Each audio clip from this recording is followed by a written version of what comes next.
Tunamshukuru Mungu tena kwa kutupa siku nyingine tena, ikiwa leo ni siku ya Ijumaa. Kama nilivyosema na nilivyotangaza kwamba leo tutakuwa na maombi maalum sana kwa ajili ya somo ambalo tulilokuwa nalo wiki hii, na somo tulilokuwa nalo ni kuondoa mifumo ya ulikozaliwa inayotengeneza hali mbaya ya maisha. Na kwa kueleza tu kwamba watu wengi sana wanaishi maisha mabaya, kwa sababu ya mifumo. Kwa hiyo leo ni siku pekee ambayo tunaingia kwenye maombi, na ikiwezekana kabisa, kwa sababu ni siku ya maombi na maombezi, ni maombi maalum. Unaweza ukaandaa sadaka yako nzuri, na ninajua umeandaa tayari, ambayo itakayokuwa inasindikiza maombi haya. Kuna watu wengine wametengenezewa mifumo ya kisadaka, mifumo yao ya kisadaka, na wana maisha mabaya sana, kwa sababu adui alitengeneza mifumo ya maisha yao kwa kupitia sadaka.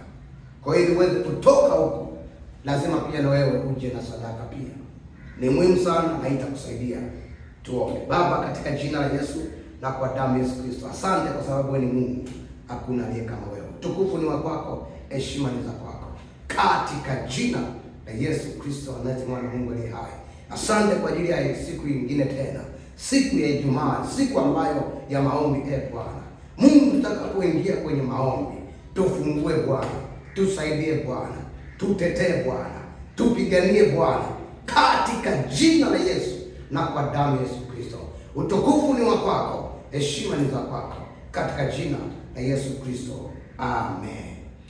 Kufikia siku ya jana, tuliangalia mfano wa mtu mmoja ambaye alikuwa anaitwa Esau pamoja na Yakobo, katika kile kitabu cha Mwanzo sura ile 25 kuanzia ule mstari wa 26 hadi wa 24, na kitabu kile cha Mwanzo sura ya 27 mstari wa 39 hadi wa 41. Bwana Yesu asifiwe. Kitabu cha Mwanzo 25 mstari wa 21 hadi wa 24 unaeleza kuzaliwa kwa Yakobo na Esau, lakini pia unaeleza mimba ya Yakobo na Esau kule tumboni, na namna ambavyo ilipotokea ishara ya wao kupigana kule tumboni, na inaeleza ya kwamba neno la Mungu alilolitamka juu ya Esau na Yakobo ilikuwa ni ishara, au ilikuwa ni neno la Bwana ambalo alimwambia mama yake Yakobo na Esau ya kwamba ishara hiyo unayoiona ya watoto kufarakana, kugombana huko tumboni, ni kwa sababu kwanza moja wapo umebeba mataifa mawili.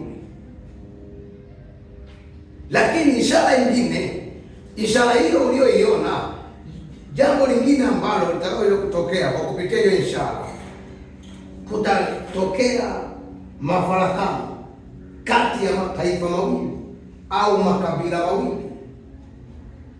Kuna taifa moja litakuwa ni kubwa na kuna taifa moja litakuwa ni dogo, na Mungu akasema taifa kubwa litamtumikia mtu. Bwana Yesu asifiwe. Tunapozungumzia taifa, linaweza tukachukua kwa mapana marefu. Taifa inaweza kuwa ni kundi la watu, jamii ya watu, kama jinsi ambavyo tulivyokuwa leo tuna taifa la Tanzania, na kuna mataifa mbalimbali katika nchi mbalimbali. Unaweza kaitafsiri hivyo.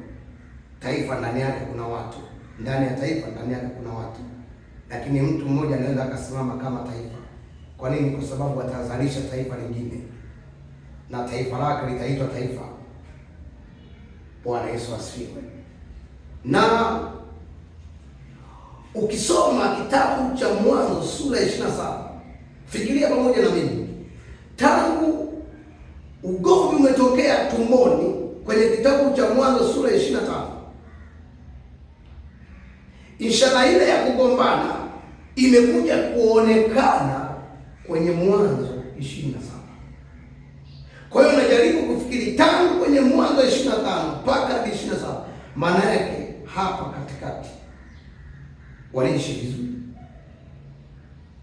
lakini ghafla imekuja kuibuka ugomvi, yamekuja kuibuka mafarakano. Biblia inasema Esau akamchukia Yakobo na akasema ya kwamba ninamsubiri baba yangu afe, siku za kumwomboleza baba yangu zimekaribia, zitakapoisha nitamuua ndugu yangu.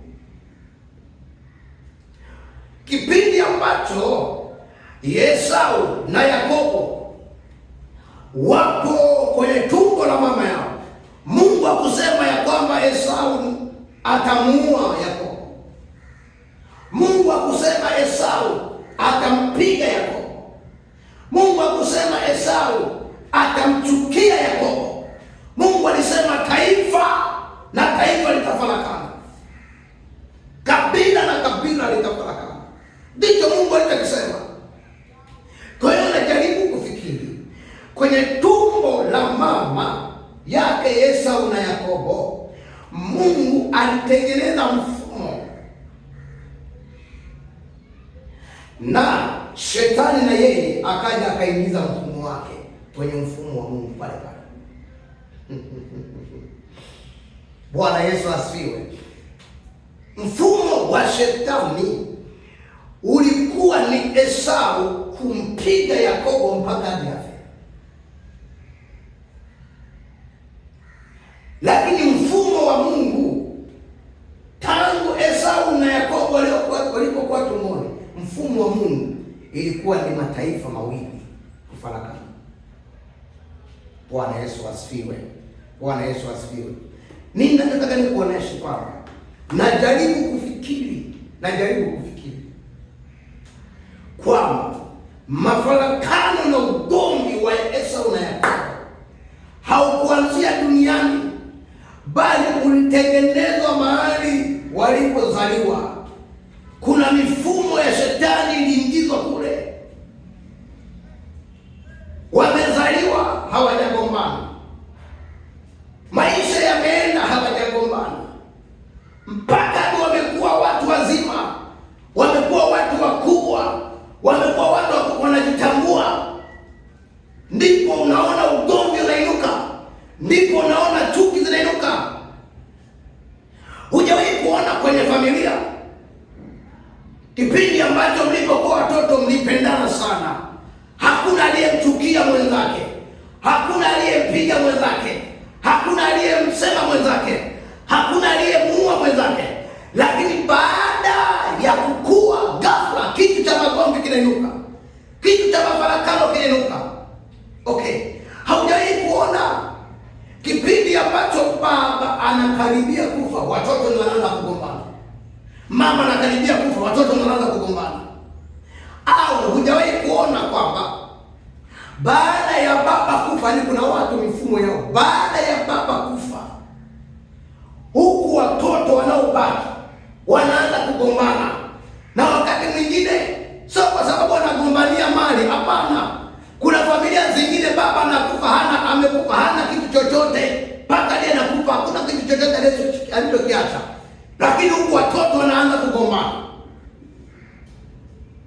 Esau anasema, baba, siku za baba za kumlilia zimekaribia kuisha, zikishaisha nitampiga Esau, nitamuua. Bwana Yesu asifiwe. Yako mafarakano.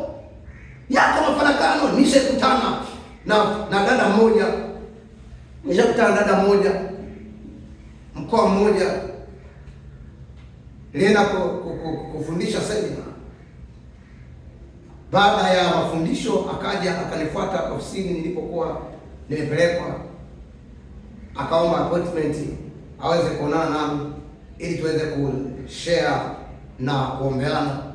Wakamleta pale ofisini, akaanza kunieleza kwamba baada ya baba yake kufa, watoto wa mama yake mdogo, baba yake alikuwa na wanawake wawili. Sasa mama huyu binti, yeye alikuwa ndio mke mkubwa na kulikuwa kuna mke mdogo. Sasa watoto wa mke mdogo, baada ya baba yao kufa, ugomvi ukainuka kutoka kwa mke mdogo. Watoto wa mke mdogo wakaanza kuwashambulia watoto wa mke mkubwa. Watoto wa mke mkubwa wakaanza kugombana,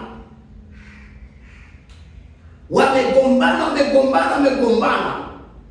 Ghafla kaka yake na yule dada ndio alikuwa ni kama kiongozi wa familia baada ya kutoka baba, ndiye ambaye ni mtu ambaye alikuwa anashikilia, ana uwezo wa kuwasaidia wadogo zake, akapatwa na ukichaa. Sasa wakati tunaomba, nguvu za giza zililipuka, mapepo yakalipuka juu ya yule dada, mapepo yakalipuka juu ya kaka yake, maana waliletea pesa kaka yake. Wakaanza kusema tumetumwa kutoka kwa bindogo, tumetumwa ili tuweze kuvuruga. Wanajidai sana, wanajisikia sana, hawa ndio moja mitatu waliongea na vitu huko. Mimi nikaja nikafuatilia, nikaja kugundua kwamba mifumo ndio inayowatesa, mifumo ya familia ndio inayowatesa. Tunaomba. Bwana Yesu asifiwe. Bwana Yesu asifiwe. Na yule dada alijikuta anaishi maisha magumu, mambo hayaendi, biashara haziendi. Kwa nini? Kwa sababu kuna mifumo kule ya familia alikozaliwa imetengeneza hali mbaya ya maisha. Bwana Yesu asifiwe. Kuna watu leo wanapitia mafarakano. Kuna familia ukiolewa, kuna familia ukioa, ni familia ambazo zimejaa magomvi. Na kwa sababu hiyo, wewe mwenyewe usiposhughulikia hiyo mifumo ya huko ulikozaliwa, kwa sababu mifumo ya kwenu, maisha ya kwenu huko ulikozaliwa, ni watu ambao mnagombana, ni watu ambao wanagombana, ni watu ambao wanafarakana na waume zao, ni watu ambao wanafarakana na ndoa zao. Usiposhughulikia, hata ile kwambia, hata ukiingia kwa mume wako, inawezekana wewe ukachangia kufarakana kwa ndoa yako. Unaweza kuwa sababu ya wewe ya ndoa yako kuvurugika, kugombana na mume wako, kugombana na mke wako, usiposhughulikia. Bwana Yesu asifiwe. Usiposhughulikia mifumo, mimi niulize swali, mimi sijajua mifumo ya ulikozaliwa ipoje. Mimi sijajua aina ya maisha ya ulikozaliwa ipoje. Ndugu zako wapoje? Baba yako alikuwaje? Mama yako alikuwaje? Jaribu kufikiri huko. Unaweza ukatafuta shida mpaka ni mfukoni na usipate. Kumbe shida ni mifumo ya ulikozaliwa. Nikutana na rafiki yangu mmoja, akawa anazungumza juu ya mke mmoja, mwanamke mmoja kule alikozaliwa. Anasema maisha yake yule mwanamke ni maisha ya mikopo. Yaani kwa tafsiri nyingine, ametoka kwenye familia ambayo mifumo yao ya maisha ni kukopa. Yaani bila kukopa hawana raha. Yaani kukopa ndo raha. Yaani wanaona maisha ili yaende ni lazima wakope. Wawe ni maisha madini. Kwa hiyo tangu Januari mpaka Desemba, sio tangu Januari mpaka Desemba, miaka yote anayoishi yule mwanamke anaishi kwenye maisha ya kukopa. Sasa nisikilize vizuri, nitakusaidia. Mtu wa namna hiyo hata kama akiolewa na mwanaume ana hela, ana kila kitu, huyo mwanamke atakopa tu. Narudia tena, nasema hivi, mtu wa namna hiyo hata kama akiolewa na mwanaume ambaye ana kila kitu, nasema hivi, kama hajaondolewa mifumo ya alikozaliwa ya kukopa, atakopa, lazima akope. lazima awe mkopaji, lazima atawaliwe na madeni. Kwa nini? Kwa sababu mifumo ndio iliyotengeneza maisha ya kuwa huyu mtu awe mkopa, awe anakopa hata kama ngapi. Kuna watu hapa ni watu ambao wanaishi kwa kukopa. Kukopa ndio maisha yao. Mimi mwaga nawaambia watu, kama una uwezo wa kulipa marejesho kwa wiki 50,000 au 100,000, maana yake wewe una uwezo wa kutafuta kwa wiki ukaweka 100,000 au 50,000. Sasa angalia, watu wengi sana wana uwezo wa kuweka hela ya kulipa marejesho 100,000, lakini hawana uwezo wa kuweka hela 100,000 kama akiba. Ndio utajua kwamba mifumo ikukamata, itakutengenezea mazingira usiwe na uwezo wa kujikontrol binafsi, usiwe na uwezo wa kukontrol uchumi wako, usiwe na uwezo wa kukontrol kile unachokipata. Kuna watu wamepoteza uwezo wa kukontrol kile wanachokipata, hawana uwezo wa kutunza, hawana uwezo wa kuweka akiba. Wanapata hela zinapitilia na hawajui kitu gani kimekamata mifumo ya walikozaliwa. Kama unapitia hiyo shida ambayo nimezungumza wiki hii, ninakuombea katika jina la Yesu na kwa damu ya Yesu. Acha Bwana aondoe hiyo mifumo katika jina la Yesu. Nimesema acha Bwana aondoe hiyo mifumo katika jina la Yesu. Na kati ya kitu mojawapo ambacho nimesikia kuomba na wewe Ijumaa ya leo ni kuondoa magomvi, roho za mafarakano ambazo zimetengenezwa na mifumo ya tulikozaliwa. Watu wengi sana wamekumbwa na magomvi, wana mafarakano kwenye ndoa, wanagombana kwenye ndoa kwa sababu kuna mifumo imewatengenezea magomvi, imewatengenezea wasielewane, wasipatane, mume na mume, mume na mke wasipatane kwa sababu ya mifumo. Katika jina la Yesu tumekuja kutangaza asubuhi ya leo katika jina la Yesu, hiyo mifumo ipate kuondoka, ipate kuachia maisha yako yakageuzwe kwa damu ya Yesu. Maisha ya watoto wako yakabadilike, yakageuke. Maisha ya mume wako yakabadilike, yakageuke kwa damu ya Yesu. Mungu akusaidie, Mungu akutetee, Mungu akupiganie, Mungu akusaidie katika jina la Yesu Kristo. Robo sanda ripa kandrubu satu, ripa kandrubu sanda, ripa kandrubu satu, ripa kandrubu satu, rapa kandrubu basaya. Mungu asante kwa ajili ya somo hili Bwana, katika jina la Yesu Kristo. Mungu awabariki, Mungu awasaidie. Ukipata nafasi ya kuendelea kuomba na kufuatilia tena na kufuatilia, maana masomo haya yatakuwa yanaendelea kubaki YouTube, yatakuwa nabaki YouTube. Unaandika tu hapo Prayer Team na yatakuja moja kwa moja. Unaenda kwenye live, zitakuja masomo moja kwa moja. Utaendelea kufuatilia na endelea kucomment na kushare na watu wengine ili waweze kupata, na Mungu atakuwa amekubariki sana na kukusaidia. Ninataka niombe kwa ajili ya sadaka za kwako. Usifanye haraka kuondoka, nitakuwa na matangazo machache. Baba, katika jina la Yesu na kwa damu Yesu, asante kwa ajili ya sadaka ambazo Bwana watoto wako wataenda kuachilia wakati una muda huu Bwana. Kwa kupitia sadaka hizo Bwana, mifumo iliyotengeneza hali mbaya ya maisha ipate kuondoka na ipate kuachia katika jina la Yesu na kwa damu Yesu Kristo. Utukufu ni wa kwako, heshima ni za kwako, Mungu uliye mtakatifu, Mungu mweza wa yote. Asante kwa sababu utafanya na utatenda sawa sawa na uaminifu wako, katika jina la Yesu na kwa damu Yesu Kristo. Amen. Nikukaribishe tena wiki ijayo, na Mungu akinipa kibali nitakuwepo. Tutaendelea na somo hili wiki ijayo, Jumatatu, kwanza Jumatatu ya wiki ijayo mpaka Ijumaa. Somo hili bado ni pana, halijaisha. Bado kuna vitu kule ndani nitakufundisha na tutaomba pamoja, na Mungu atakubariki sana. Amen.